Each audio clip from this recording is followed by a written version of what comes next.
Tov, Chag Sameach, everybody. And we want to talk a little bit about the period that we're going now through. It's called the period. The period is called the Haomer.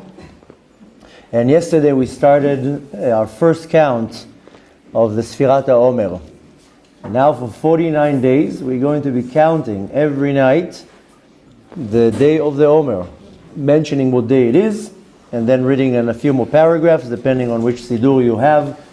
We read a different paragraph, and then we mention which Sefirah is corresponding to that day. And since we do that every day, and we are obligated in doing that, this is a mitzvah from the Torah, it's called Sefirat Haomer, then we need to understand what we're doing and what's the point. You just say the numbers, and you don't know what you're doing, so you're missing the point.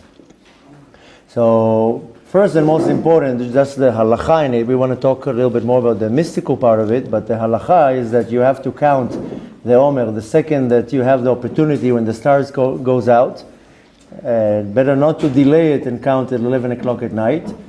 Rather to come to a minyan and pray with the minyan. The advantage with praying in a minyan is that the minyan will remind you. If you're not going to be in a minyan, there's a very good chance that you're not going to remember to count the Haomer. And then you skip it. Now, there's different halachot here. Today we're not going to learn the halakha, but just in general that you know that if you skipped one night, if you forgot one night, the next day in the morning, you can still count it, just without a blessing. And if you did that, then the next day you can continue counting with the blessing. If you skip the morning without a blessing, then that's it. One day without counting with a bracha, with a blessing, then you can't continue counting with a blessing anymore. And you can only just mention it. You do the whole thing just without the bracha, which is kind of missing the juice of everything.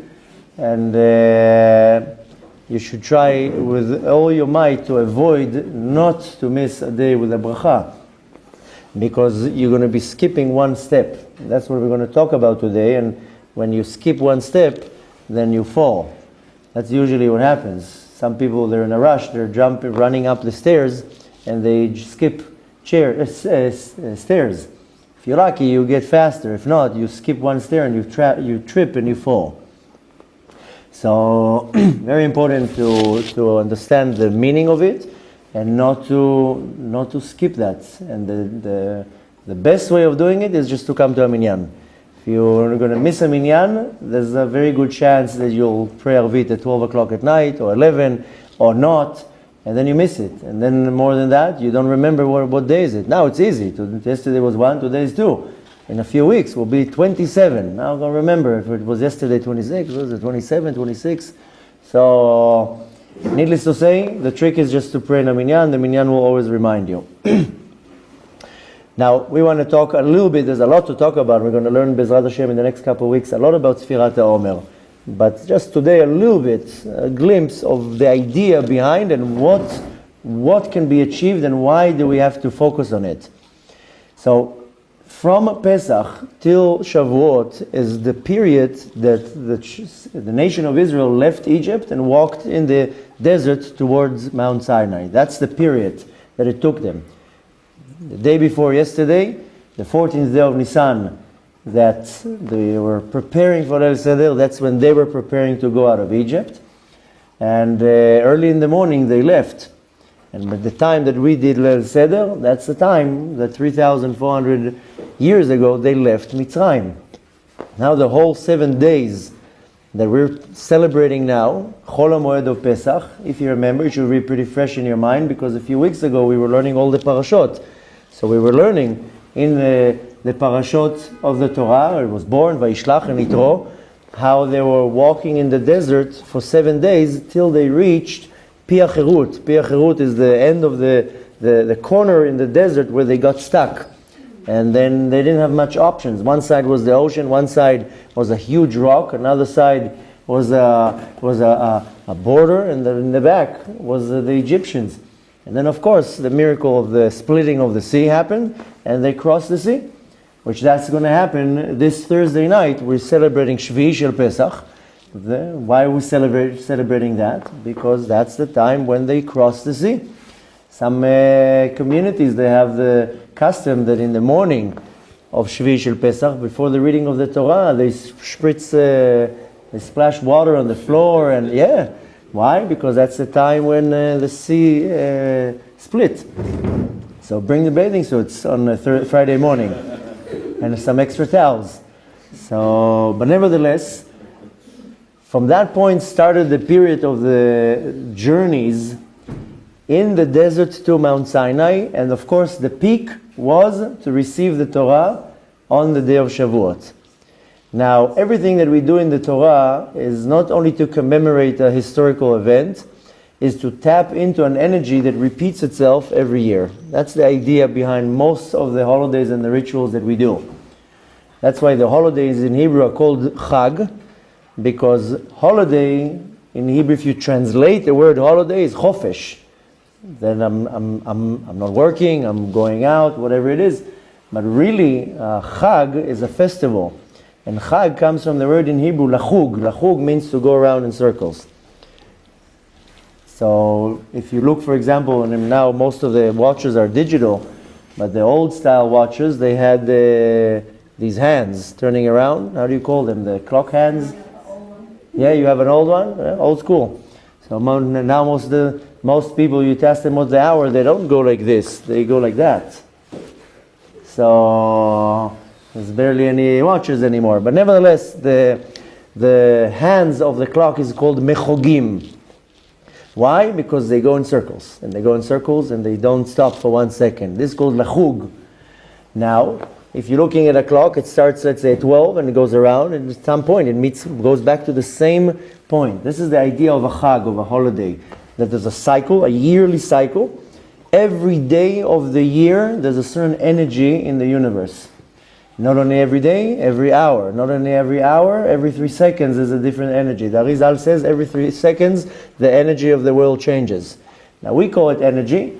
The teachings of Kabbalah will explain it as a different combination of letters of the word of the names of Hashem.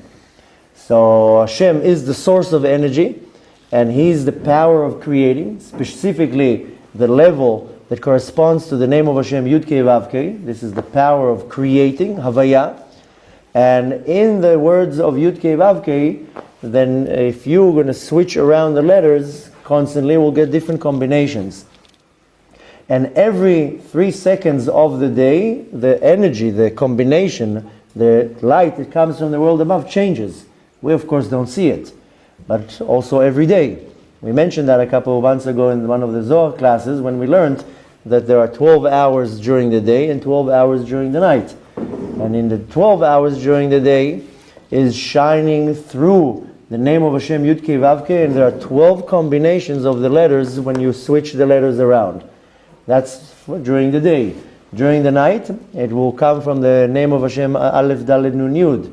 And again, different combinations. When I'm saying combinations, is instead of writing Yud and then a Hey and then a Vav and then a Hey, then you will write it a Hey, Vav, Yud and a Vav and a Hey, or whatever it is. You switch the order around. A Hey and then a Vav and a Yud.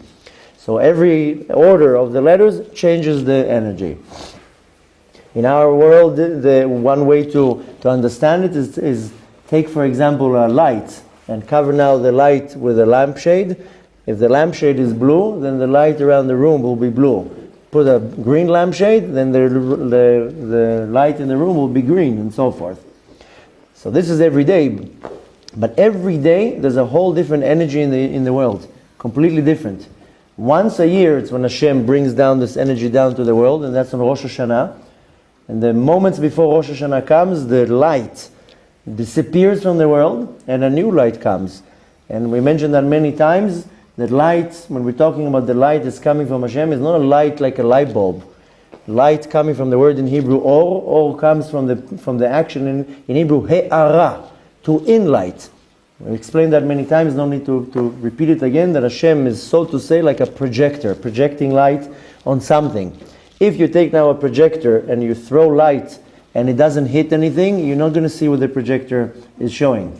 Take now a flashlight, and throw the beam to one direction, if there's no wall or any object that the light will hit, you're not going to see the light, especially if it's projecting more than one light. Once there's a screen or a wall or an object that the light will hit, now it will bounce it back, then you'll see it.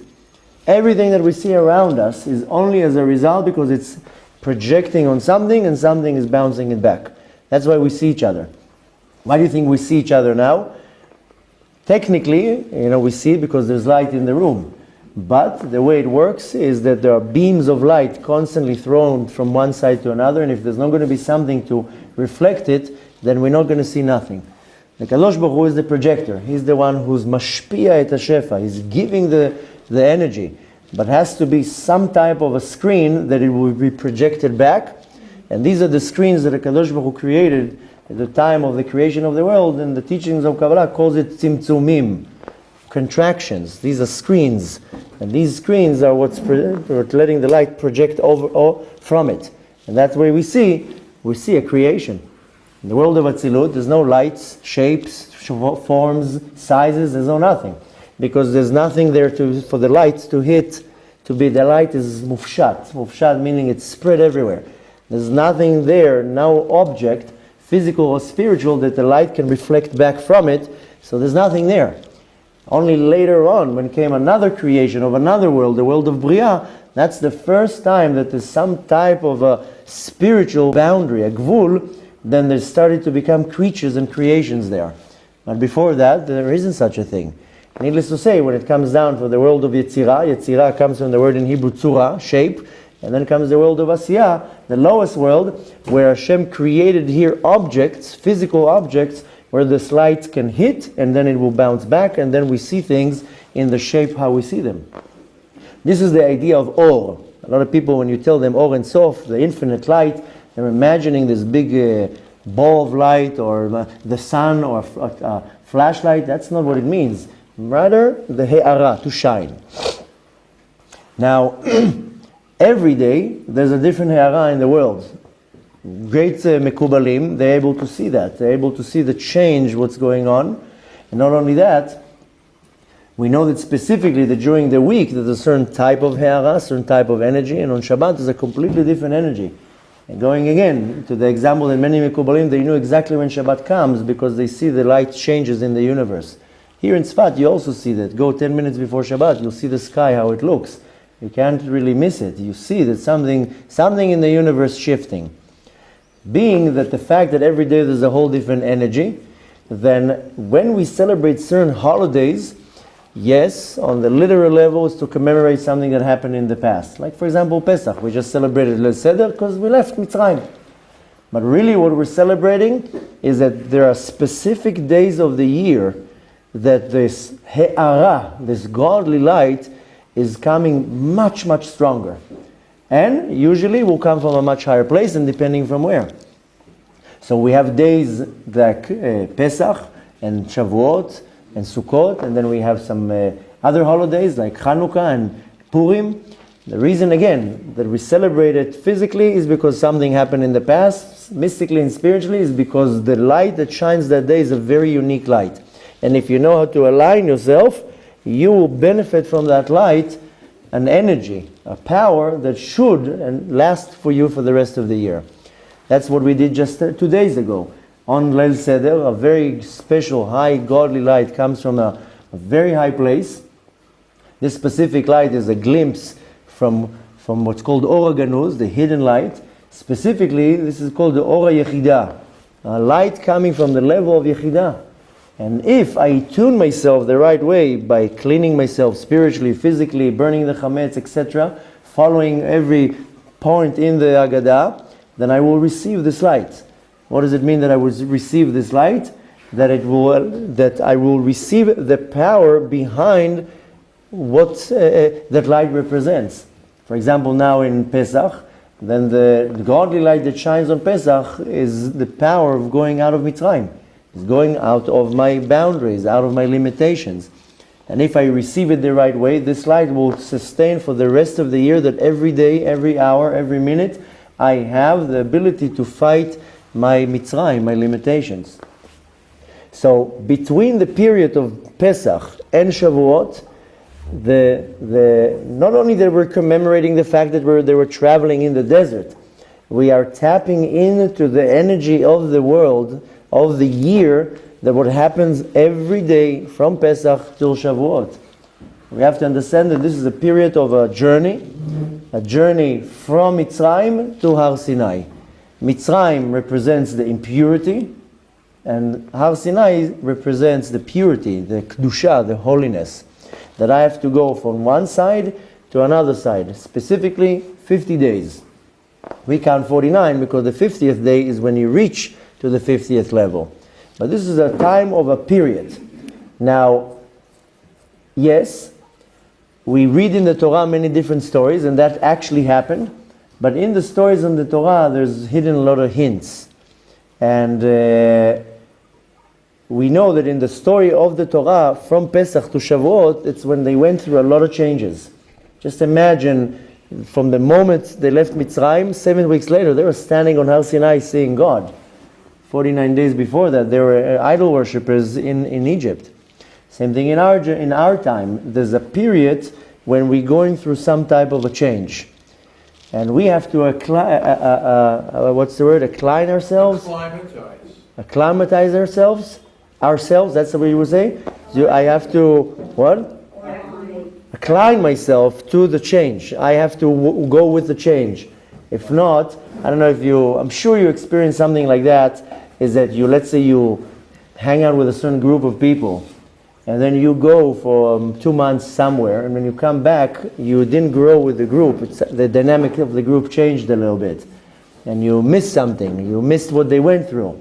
Same thing here. If you don't incline yourself to the change, how? Incline? Align yourself, whatever it is. What? Acclimate? Acclimate. If you have to shift yourself to go with that change. If not, you're gonna miss the change. Now, between Pesach and Shavuot, there are 49 days. We count 49 days, which they represent 49 madrigot, 49 steps, so to say.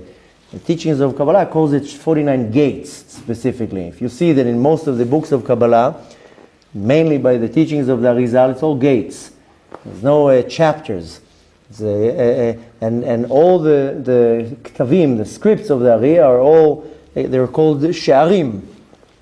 Why? Because a sha'ar is something that you go from one place, you cross the gate to the next realm, to the next dimension, to the next step. So we have now 49 steps, 49 gates that we have to go through. Now, the meaning of Har Sinai is the mountain where we got the Torah, but this is a term. Mount Sinai represents completion, perfection. And we are going from impurity, from Mitzrayim, from imperfection, and our goal is to reach to the ultimate level of perfection. And this is Har Sinai, what's called Tachlit HaShlemut. Now, in the world of Asiyah that we are in, then we see everything as stories. In the world of Bria, in the world above, Atzilut, and even in between, in the world of Yetzirah, the story doesn't happen as we read it. We read it as a story. You know, the Torah has many different levels. If you would now, hypothetically, had a way to see how the Torah is written in the world of Yetzirah, it's totally different.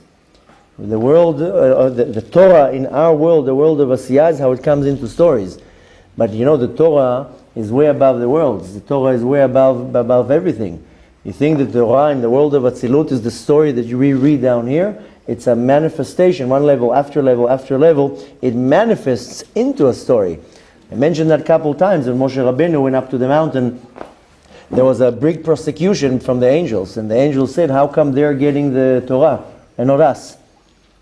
And Kadosh Baruch Hu calls Moshe Rabbeinu and he tells him, okay, answer them. Moshe Rabbeinu was afraid. He was like, I'm going to answer these angels. They're going to burn me alive. So Hashem told him, put your hand on my chair. Don't be afraid. I'm next to you. Give them an answer. And Moshe Rabbeinu is standing in front of these huge, giant, spiritually angels. And now he has to give them an answer why we got the Torah and not them. They say, we're supreme. You are flesh and blood. You're full of bones and dirt. Why aren't we getting the Torah? So Moshe Rabbeinu went into a whole discussion with them, and he says, okay, let's see what it says in the Ten Commandments, and we'll see who deserves it. And what is the first commandment? Anochi Havai Elokecha asher hotzeticha me'eretz Mitzrayim. I am your God that took you out of Egypt. Moshe Rabbeinu tells them, were you in Egypt? No, we were in Egypt. And then he goes one commandment after the other. Don't have to now tell the whole story. But he proves to them that the Torah belongs to us. He tells them, honor your father and mother. Do you have a father and mother? Angels don't have fathers and mothers. We have. And don't kill, and don't steal, and don't commit adultery. What, there's stealing and killing between angels? They're committing adultery, jealousy. So he proved to them the Ten Commandments is relating to us and not to them. Of course, the angels were like, wait a minute, what's going on here? That's not the Torah that we read. Let us see. And they were coming to see what Moshe is reading from, and Moshe Rabbeinu scribbled all the letters. So the point is that the Torah in the world above is not how it is here. What we're reading here is just the manifestation of the Torah in the world of Asiyah. If you would have an option to jump into the world of Yetzirah right now and to read the Torah, it wouldn't be the stories that we read, because all the four worlds of Asiyah, Yetzirah, Bria, and Atzilut, they will correspond to the Pardes, to the Pshat, Remez, Drash, and Sod. Every level that you climb, it goes into another dimension of the Torah. But the stories that we read, they correspond to the world of Asiyah. But above that, specifically from the world of Atzilut, this is the source of the abundance, of the Shefa. Shefa is what will come from the world above to the world below. We started learning in the last couple of weeks what happens when a husband and wife are having marital relations in this world. It's causing the Sefirot above to have unity, and the same way that here in this world will birth a child, and the Sefirot in the world above will birth a soul, will give a birth to a neshama. And the neshama doesn't mean that it has to come down to this world. But when there's a unity between Abba ve'ima, Av ve'em, which is Chochma and Bina, they will come in unity. It will birth a neshama into the Zeir Anpin of the world of Atzilut. So everything that's in the world above, at some point it will manifest to the world below, making the world above the source of the Shefa. Now, specifically on the holiday of Shavuot, there's difference of opinions, but to most opinion, the light that comes down into the world in the day of Shavuot is a higher light coming from a higher place in the holiday of Pesach. And the teachings of Kabbalah calls the light that comes down on Shavuot Ora Yechidah, the light that corresponds to my Yechidah of my soul. Now, I need to get to that point pure. If I come to Shavuot and I'm not pure, then what am I going to get? I'm not going to get the Torah. On Shavuot, I get the Torah. It's Kabbalah Torah. I might not get it in a box with a ribbon, and I might not get it again on Har Sinai, but I am receiving the Torah. So my point is to reach to Shavuot pure and holy. Now, on Sefirat Haomer, every day a new light is being revealed into the universe. And we don't have it in Cheshvan, and we don't have it in Kislev, and we don't have it in any other month. This is the month, this is the time that we have it. So since the light is shining into the universe, then I have to approach to come to receive something from this change. Now again, we said there are 49 days corresponding to 49 gates. 49 gates is the structure of 7 times 7. Everything in creation, the entire existence of the world is, so to say, bound to the number 7. And we see it in many different places. We see there are 7 days of the week, and many other things, how it comes into the world in 7. Because the number 7 is the existence of the world below. Why? Because this number 7 we can find in the 7 Sefirot in the world of Atzilut.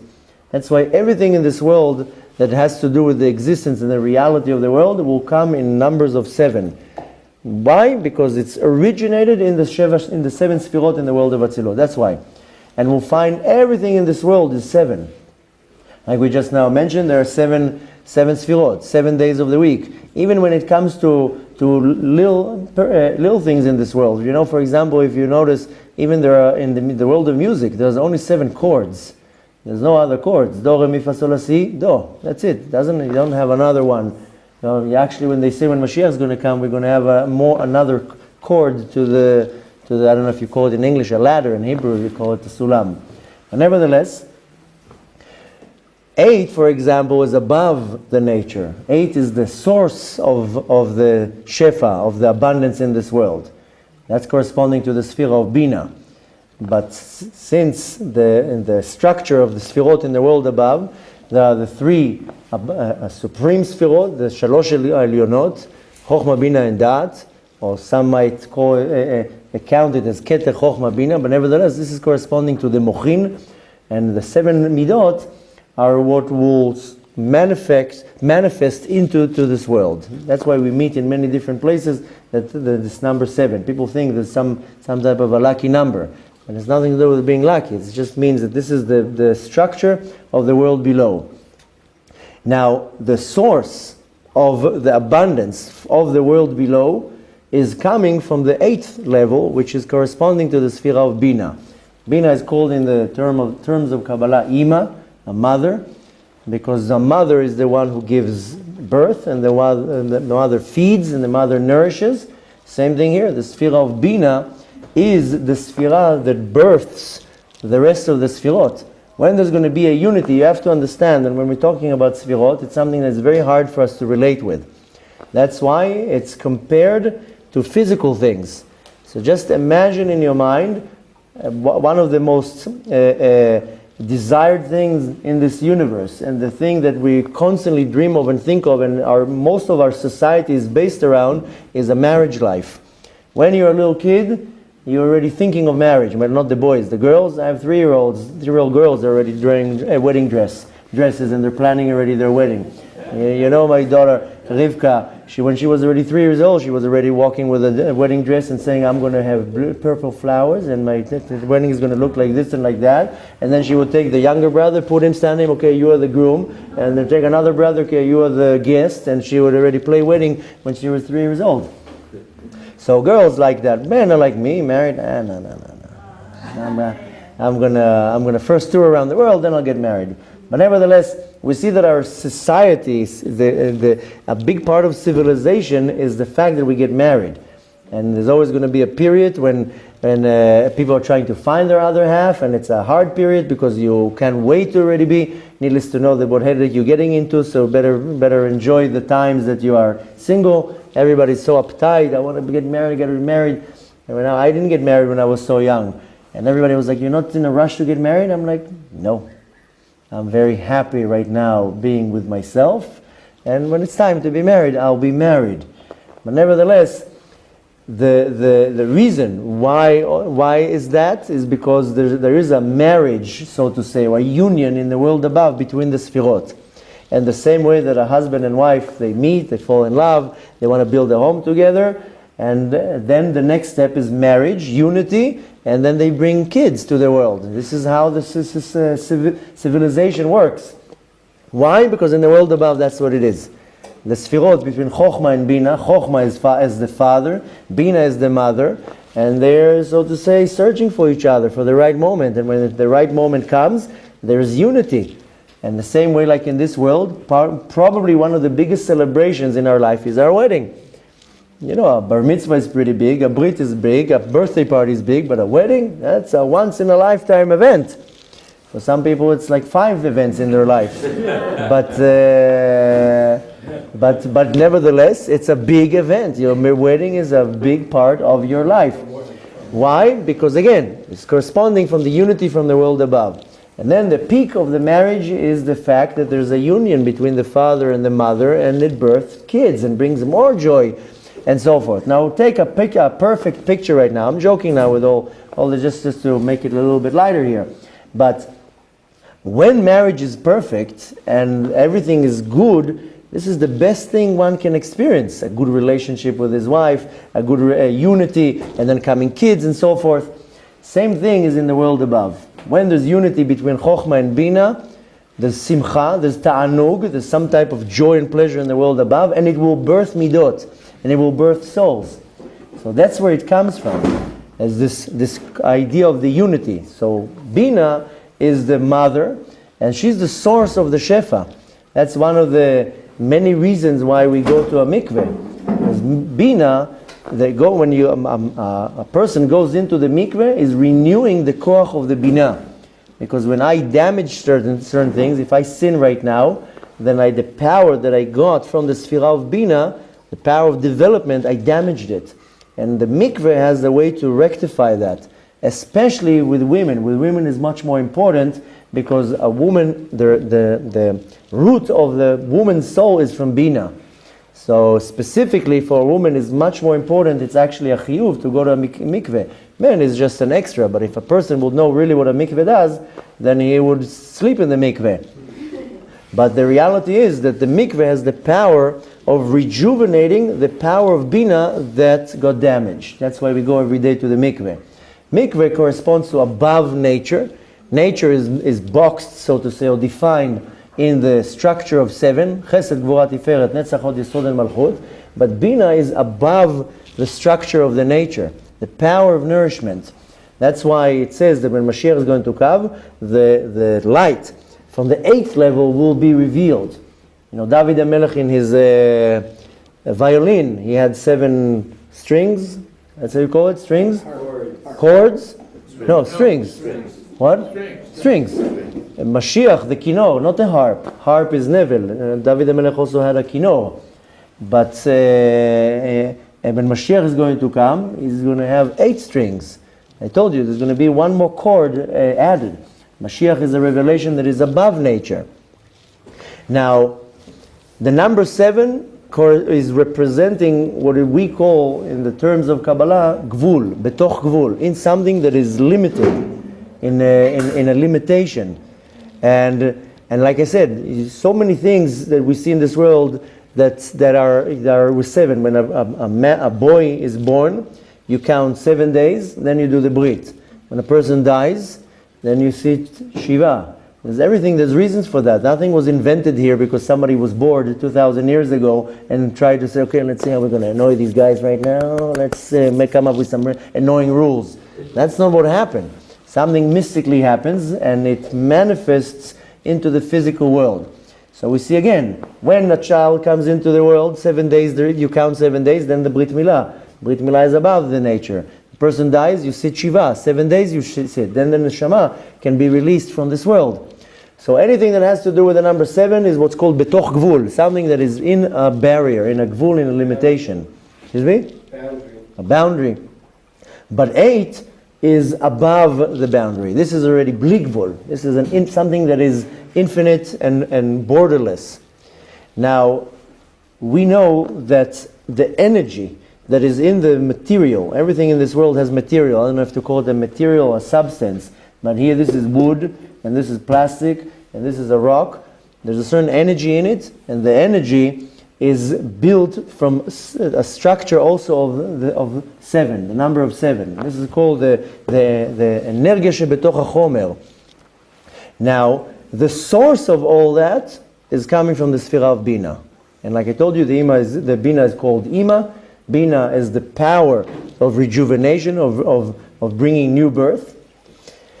Now, this is again, we see again the number 7 because we celebrated Leil Seder, and for 7 days we celebrate Pesach, and on Shvi Shel Pesach is when they crossed the ocean. Why specifically they were in the desert 7 days before they crossed the ocean, and not 6?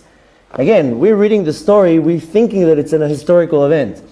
Yes, it's after it's manifested, it will come down into the world as some type of an event. But really, there's a reason why there were 7 days in the desert and only crossed the ocean on the 7th day. Everything has meanings and reason for that. But nevertheless, on the 7th day, that's when they crossed the ocean. How is the ocean called? Yam Suf. Yam is an ocean. Yam, of course, is representing something that is covered. There's 2 worlds in the world above and in the world below that are called the revealed world, Alma Galia, this world. And there's a world above that's called Alma Kasya, the world that is not revealed, the world that is covered. On the time when the ocean was split, the world that is not revealed, Alma Kasya, revealed itself. When they went through the ocean in Hebrew is Yam. Yam is a numerical value of 50. Yud and Mem together brings it to 50, corresponding to the 50 gates that we have, gates of purity and gates of impurity. If you are on the side of purity, you're growing in the gates of purity. If you remove yourself to the other side, you'll go in the gates of impurity. In Mitzrayim, they were sunk into 49 gates of impurity.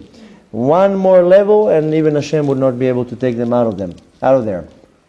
So when they crossed the Yam split, meaning the structure of the 50 gates opened. And that's when they crossed the Yam Suf. Now, what really happened at the time when they were crossing? They moved themselves from Gvul to the Bli Gvul, from the finite into the infinite. That's what really happened there. The splitting of the sea.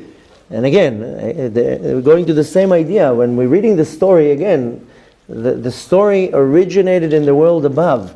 So when it manifested into the world, it affected the sea to be open. But in the world above, there was a split, an option, a rip, so to say, between the infinite and the finite and the infinite. Now, right now, when we want to bring it more to our understanding, because time is running out, is that we are stuck in the world of barriers. We are stuck in the Gvul. The Gvul is a barrier, is a limitation. Now we went out of Mitzrayim, we went out of our limitation. I hope at least. Most people just ate matzahs, stayed up till 3 o'clock in the morning, and the next day back to square one, nothing changed. But the idea is that on Pesach we went out of our limitation. This is the whole idea, that going out of Mitzrayim into Shavuot is going out of my limitation. Now, on Pesach itself, I mean, if you followed a lot of the classes we had before, then we mentioned on Leil Seder, everything that we do, there's a reason for that. The main physical thing that we were concentrating on Pesach in the Leil Seder was two physical things. One of them is a matzah, and one of them is wine. I hope your mind was on the matzah and the wine, not on the chicken that came at 2 o'clock in the morning. But the point is that the two physical things that we were dealing with was matzot and yain. Matzah and yain, they correspond to chokhmah and bina. Matzah is the chokhmah and yain is the bina. That's when we got the matzah and the wine together. We were eating, drinking, eating, drinking, eating, drinking, eating, drinking. From the matzah and the wine. Matzah and wine, matzah wine.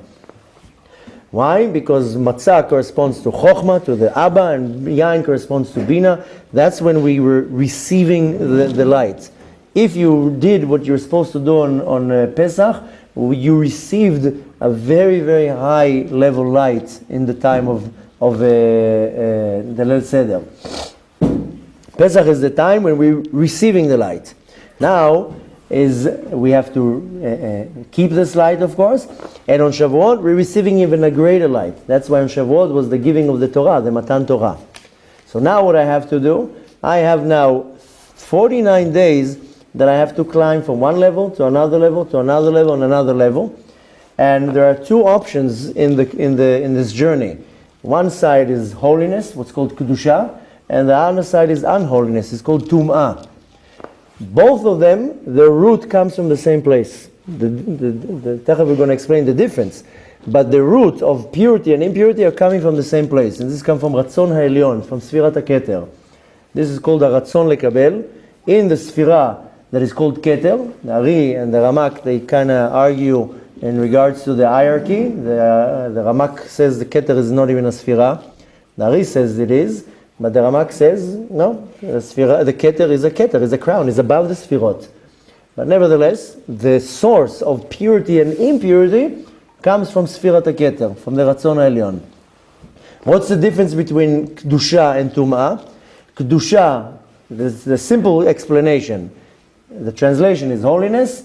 The explanation, there's light. Kedusha is where light is wherever there's light. Tum'ah is when there's no light. That's what it is. The Silukah, wherever there's something that is holy, it means it contains light. Light, spiritual light. When something is impure, as the light disappears. You now, for example, say a curse, and you damage the kli, the vessel of your dibur, the light disappears. You can say now a blessing. Somebody now sent me now a video before holiday how the hila, the aura changes when you do certain things. Very special videos. And I think they shared it on our group, right? Or maybe they were sent it private. I don't remember. But short video, 4 or 5 minutes. They're showing with special machines how the aura changes when you say a blessing, when you read Tehillim, and they have videos of Arav Mordechai Eliyahu Zatzal, the father of the rabbi of the city, and how he was such a tzaddik that the aura around him constantly was purple and green, and then there's a video here, he puts a talit on him, and it's changing completely. It's unbelievable how the aura changes when we do mitzvot. So, when I do something positive, I say a blessing, I read Tehillim, I put a tefillin on, I bring light. But when I do something the opposite, I will curse now, say lashon hara, steal, cheat, whatever, I remove the light. So really the short way of explaining between tum'ah and ta'ara, purity and impurity, is tum'ah is siluk haor, I'm removing the light, and ta'ara, holiness, is that there is light. That's it, very simple. Now we know that the words in Hebrew don't really match well to the words in English, because kedusha comes from the word kadosh. Kedusha is holiness. Kadosh, people think holy is a person hovering over the ground and has like a ring over his head. Kadosh means separated. Anything that is separated is considered holy, kadosh. And of course, there's the kadosh, ha-kadosh. That's of course referring to the Kadosh Baruch Hu. How do we call him? HaKadosh Baruch Hu. We don't call it Kadosh Baruch Hu. We call him HaKadosh Baruch Hu with a Hey, which means because he is the Kadosh, the one that is most separated. Now, holiness is what brings Shefa. Kedusha brings Shefa. Tum'ah takes away the Shefa. Kadosh Baruch Hu is the one who gives the Shefa. That's why we call him the Holy One. And again, holy doesn't fit well into the word in Hebrew, because kadosh in Hebrew is something that is separated, that is exalted, that is not connected to the rest. Now, kedusha is what's called in the terms of Kabbalah ribui or. There's a lot of light contained into one place. Sometimes you can see something very, very small that the value of it will be much greater than many, many other things. Take a diamond now, a very fine diamond. Something this small can be worth $100,000. And if you take actually $100,000, you're smiling, you're into diamonds. So take now $100,000 in bills, it will be this big. But you see something that is this small, if it's fine, perfect, cut well, then it's worth, the value of it is much greater than many other things. Same thing here. The more light is concentrated in something, the more kadosh it will be. And of course, how do you concentrate the light? With a gvul, with something that is with a limit. Now, of course, you can damage that, and the damage will let the light go out. A person can now wake up in the morning, 6 o'clock in the morning, pray in a minyan, read from the Torah, learn Torah, say Birkat Hamazon, put tefillin on, tzitzit. 4 or 5 hours of the day, he's pumping light. Now he's a ball of light. He goes out of the shul, says one word, because he bumped his leg into the corner of the table, said one word. Instead of saying ouch, said all the light disappears. One word. That's why you have to be very careful with your words, because our mouth is a very deadly tool. We mentioned before the number 7. One manifestation from the world above is how we have 7 gates to our body: 2 eyes, 2 nostrils, 2 ears, and a mouth. And these are the most refined gates, so to say, before it enters into this world. So anything that has to do with my mouth, my eyes, my ears, listening to lashon hara, smelling bad things, looking at the wrong places, talking good or bad, this is how I can damage. I can now 6-7 hours learn Torah, pump my neshama with one sentence, one slandering, saying lashon hara about somebody, the whole thing just exploded and disappeared. Like you have an expensive wine, if you don't have a good bottle, the bottle doesn't have to be expensive. The bottle can be any type of glass, but it's the inside that's what's important. Break the bottle right now, all the wine will disappear. This is the idea of holiness is being contained, comes the impurity, and it siluka, the light disappears right now. That's what we do all day long. We do good things. You don't have to be observant to do good things. Many people that are not observant, they do amazing mitzvot all day long. By the way, the fact that we have beards and yarmulkes doesn't mean we're better than somebody else. I know secular people that they might not put tefillin on, but they do many other mitzvot that we don't do. So one cannot put categories now people, oh, I'm better than this guy. Oh, just leave to Hashem to calculate who's better than who. But nevertheless, as human beings, we create a lot of good. We do a lot of acts of kindness and charity and mitzvot, and we pump a lot of light, and then one sin, and everything disappears. So, again, just to define it, Kedusha is rikuz or, is a concentration of light, and Tuma, impurity, is siluka or, everything breaks, and all the light disappears.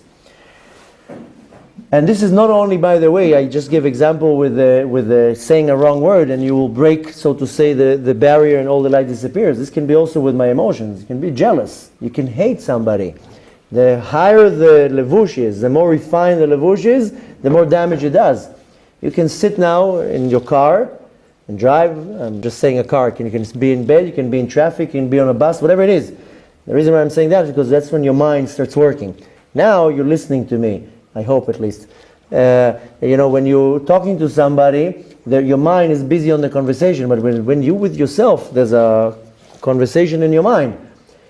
If you in your mind have a negative conversation, you're jealous of that person, you hate that person, whatever it is, you are totally damaging all the vessels that are holding the light. Something like jealousy and hate. Even if it doesn't lead to an action? Even if it doesn't lead to an action. I can sit now here and think bad thoughts about you, because whatever it is, you did something against me and I'm thinking bad and I hate you and I'm jealous of you and I don't like you, whatever it is not the situation. I'm just giving an example. With my thought, I am now causing to the light to... How can you always control your thoughts?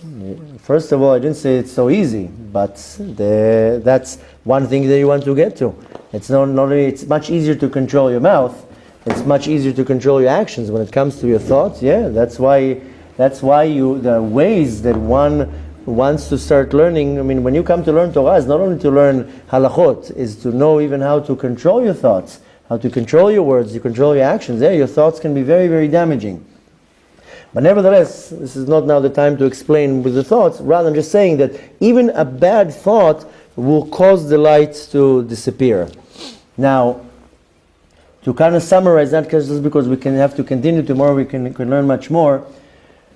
My entire existence is based where I put myself. If I put myself in the side of Kedusha, of holiness, then that's what I will benefit. That's what I will get. If I put myself next to impurity, of darkness, that's what I will experience. That's very easy, that's how it works. The Baal Sulam, Rabbi Ashlag, says an unbelievable example.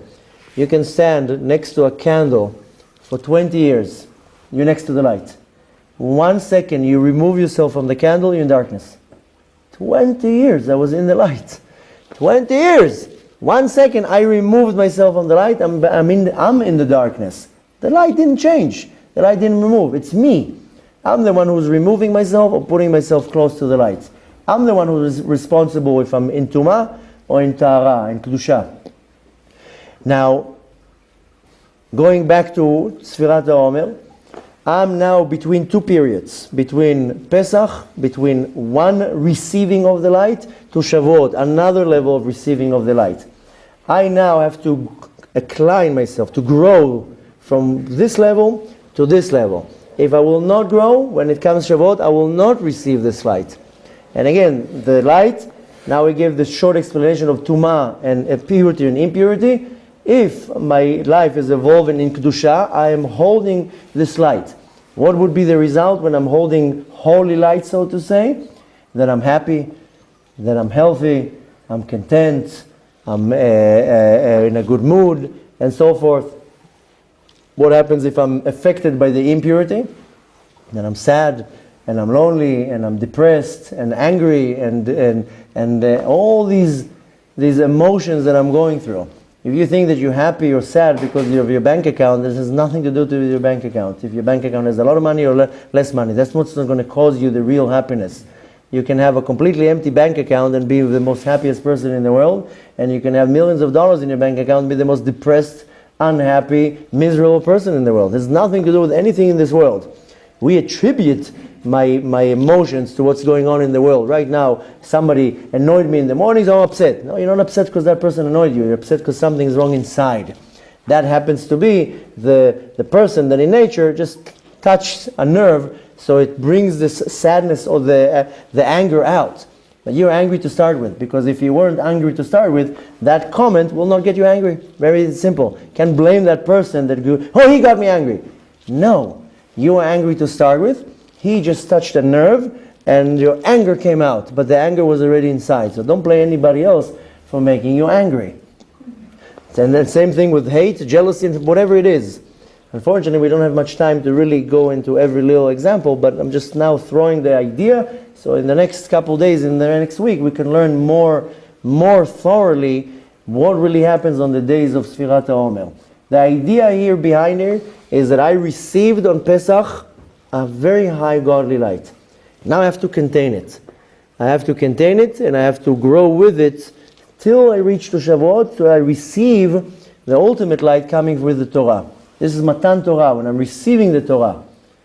Now every day I have to go one level. And every day I will grow another level from the level before that. Specifically, it's counted through the Sefirot. This will have to wait for another class to explain why specifically it's counted through the Sefirot and why we double it. Why we do on each Sefirah we count 7 and not more than that and not less than that. There's obviously reasons for that. But the point that I want to take from, at least from now, is this is a time of a journey. It's a journey of me going out of my limitations, out of my boundaries, out of my Mitzrayim, out of my exile. And I cannot do it in one shot. If it would be done in one shot, it would be too much to accept. That's what happened in the beginning when Hashem created the world. He, so to say, brought light into the world. The vessels of the universe were not able to hold that light, so they broke in one shot. This is the term we hear in Kabbalah, Sefirat HaKelim. The vessel was not able to hold such light and so in such intensity. So Hashem then said, okay, let me now bring it in stages. Same thing here. We got this unbelievable huge light on Leil Seder. Now it has to start digesting slowly, and every day we are climbing one day, so I can expand my vessel, so to say, so by the time I come to Shavuot, I can receive this light physically, spiritually, emotionally. The reason why we do it in counting is Sefirah in Hebrew is to count. But I mentioned that many times, that it comes from the word in Hebrew sapir. Sapir is there's a certain stone that was not sapphire. Sapphire is a different stone. And Noach, when he built the ark, then the ark was very, very big. Now, you ever thought how he had light for a whole year in an ark without windows, especially in the compartments in the bottom? So we know that he had like solar panels. He had a certain stone on the top of the ark that lit up the entire ark. That's why it says in the actual parasha, it said that he had a window. But the window, Rashi says, no, Tzohar, yeah. And Rashi says, no, it was a stone, a gem, that lit up the entire ark. This is sapphire. There's no sapphire. Sapphire is something else. But sapphire is a certain stone that lights. That's why Sefirot comes from the... Sefirah is a he'ara, is an enlightenment. It comes from the idea of light, not to count. When we're saying Sefirat Haomer, yes, we're counting 1, 2, 3, but we're increasing light. This is where the idea comes from, the word Sefirat Haomer, because there's a certain shine in the universe, and every day we're revealing another level. And the next day we're revealing another level. So it will come gradually. Gradually means that I can slowly build the vessel to receive this light coming in Matan Torah, that this is the great light that will affect my Yechidah. With that said, so we have a little idea, this is really touching just the edge of it, what's going on. But Be'ezrat Hashem, we have a whole week now to start learning more. Specifically what we want to learn is why we do it through the Sefirot, why we mention the Sefirot every day, Chesed Shebes Chesed, Gvura Sheba Gvura, and so forth. We'll get to that too. What really happens every time? What am I tuning, so to say? It's a fine tune every day. But now I just have to understand that I'm between two auspicious times. I'm in a period. In a period of, in this world, chas v'shalom, when a person falls into abusing drugs or alcohol, and they want to get out of that limitation, which is unfortunately one of the biggest limitations people have in this world. And even if it's not harsh drugs, 90% of the world are addicted to drugs, by the way. Might not be narcotics, or maybe, I don't know, maybe I'm using the wrong words, but half of the world are addicted to whether it's sleeping pills or anxiety pills or depression pills, or I'm not putting anybody down, I'm just stating the fact. This is a state of limitation. So the point is that if a person now is abusing drugs and they want to get clean, first they have to go to detox. They have to get all the junk out. Then they go to a rehab to start building again. So we're in a period of a detoxification period where we get rid of all the junk. And why? So when I reach to the time of Matan Torah, I can receive now the light. I can't receive the light when I'm still full of junk. Spiritual junk, of course. Now, another thing, we'll talk about it also in a different class, is what do I want to do in this spirit? In the spirit, I want to, when I was cleaning for Pesach, is to pinpoint all my faults. Not the junk on the floor. Is to we had a class like that. I told you take a piece of paper and you start writing down all your faults. I'm jealous, I'm lazy, I'm sloppy, I'm quick to anger, I'm very impatient, whatever it is. You go look at the class. You should look at it. Even Pesach passed. I told in the class, you take a paper and you write on the right side all your good things and the left side all the bad things. But this is the period where I want to start removing everything. I have an issue with jealousy. I have now 7 weeks to refine myself. Start removing this jealousy from whatever it is, whether it's anger and many other things that I feel that are stopping me and slowing me down. You start removing them. You detoxify yourself. You get all the junk out of your system. Why? So when Shavuot comes, I can receive the Torah. Ezrat Hashem, we're going to continue more classes every day in this week, so we can more realize what we need to do, how we need to do, how is it coming about, why the Sefirot, why the counting, and so forth. But just the last thing to conclude, when we say Sefirat Haomer, it's not the counting of the Haomer, it's enlightening the Haomer. It's bringing the Sefirot, is enlightening the Sefirot so they will shine perfectly. That's one of the many reasons why we're mentioning the Sefirot, because the Sefirot are, again, Sefirot is a he'ara. If I darken it with a sin, then it's not shining the right way. We learned in the book of Sha'arei Kedusha, now we're learning that if a person doesn't do a certain mitzvah or does a certain sin, he's cutting one of the channels and that organ doesn't get the life to it. I want to make sure that all 49 of these lights are shining. So every day I'm shining one part of the Sefirah. Yesterday was Chesed Sheba Chesed. I'm shining, so to say, this part of the Sefirah. Like, we have a professional diamond dealer, or he can explain to you. You take a diamond that is raw, it's worthless. Start shining it and cutting it and polishing it. That's how it becomes valuable. So every day now we're shining one part of the Sefirah. That at the end of the day I have a perfectly shined system that then I can receive already the Or Shebechidah. Other than that, it won't be able to filter down. So every day I'm shining. Don't think it is counting, rather shining. Cutting one little piece of junk off my neshama. So don't look at it as counting, even though we're mentioning echad, shtaim, and so forth, ayom echad laomer, and so forth. But you have to, in your mind, I'm shining now. And of course, we will learn every day, what do I want to shine today? Because, excuse me? What do you want to shine today? Today we want to shine. Yesterday we shined the chesed sheba chesed. And we spoke about it yesterday, that even when I do chesed, I have to do chesed, kindness, in the chesed that I'm doing. Because I can give you now a nice check, a donation, and tell you, here, come and eat in my meal, and I'm doing chesed, I'm doing kindness. But is it really kind in there, or is there some type of an agenda? Or there's something that is not 100%? So I have to now shine the chesed that I do with chesed, put chesed in the chesed. And today we're going to do gvura sheba chesed. Now I have to empower that even when I give chesed, it has to be with a certain limit. You can't give now to a person too much of the chesed because it will start rotting it. Take a cup of tea, or a cup of coffee, and if you put a little bit, half a spoon of sugar, a little bit more, ugh, disgusting already. But I gave you a lot of sugar. It should be sweet. No, but it's disgusting already. So I have to now know how to first that I empowered the chesed, sheba chesed. Now I have to know that even chesed, kindness has to be in a limit, has to be in a border. Which means that I have to know how much to give. I want to give a lot to my kids. I want to give a lot to my wife.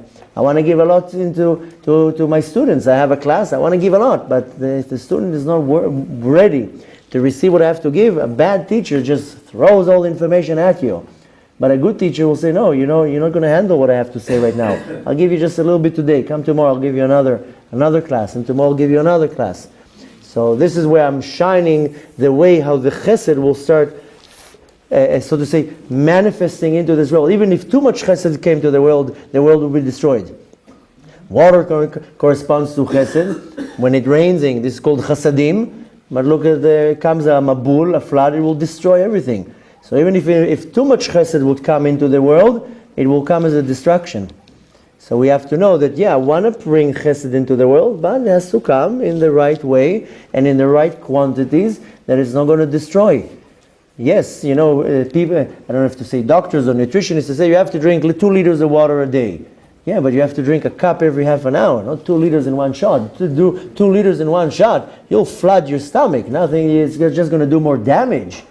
But nevertheless, drink 2 liters a day, okay, now a cup, in half an hour, another cup, so forth. רבי חנניה בן הקשיא אומר, רצה הקדוש ברוך הוא לזכות את ישראל, לפיכך הרבה להם תורה ומצוות שנאמר, אדוני חפץ למען צדקו, יגדיל תורה ויאדיר.